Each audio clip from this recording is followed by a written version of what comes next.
It's been exactly 8 months since I planted this garlic and it is very ready to harvest today. You can see that the tops are still green and the rest of the plant looks like it's dying. One tip is that once you see those garlic scapes appearing or you start to see the lower leaves turning yellow on your softneck garlic, just hold back on watering and don't add any more fertilizer because you kind of want to stress the plants out so that they mature.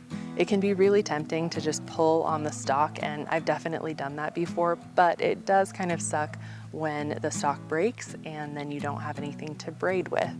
Okay, remember what I said about large cloves giving you large bulbs? This is huge. This is not the elephant garlic, by the way.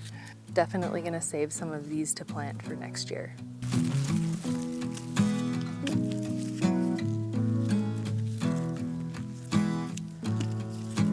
Now I'm moving on to the hardneck garlic, which you can see is a little bit more green on top. Don't think these are quite ready yet. I think they need to look a little bit more dead, so I'm gonna hold off on harvesting the rest. I accidentally harvested a couple of elephant garlic and they are not quite ready yet. And you'll notice that they have these little corms on them. You can plant these, but they will give you just kind of a single round clove, kind of like this one. This one feels like it might be multiple cloves if I let it go for long enough, but it's kind of fun to see. Now it's time to cure. All you really need to do for curing is make sure that there's as little moisture as possible. Rub off as much dirt as you can. Curing is just gonna make sure these last as long as possible, and all you really need to do is have them in an area that's outside of direct sun.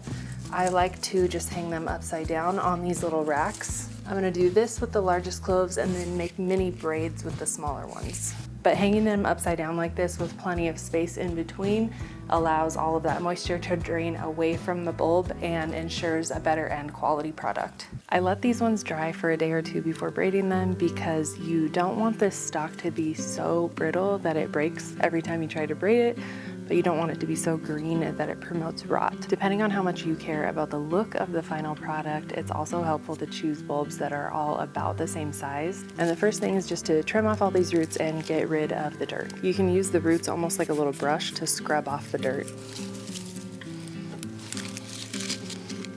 I'm gonna show you this next part as if it's from your point of view because I think that makes it so much easier. Start with 2 bulbs and cross them just like this, with this one being under this one. Then take a third that has a flexible neck and put it on the center and loop it around. So now you have a left, center, and right strand. Then put a new bulb over the center and then take the bottommost strand and make it the new center. Then you're always just adding to the center and then pulling from the bottom. You can repeat this as many times as you want, but I'm just doing these little ones with 7 and then braiding the rest.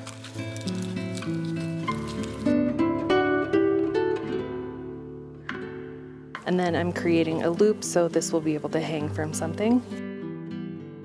And tying it off with some twine.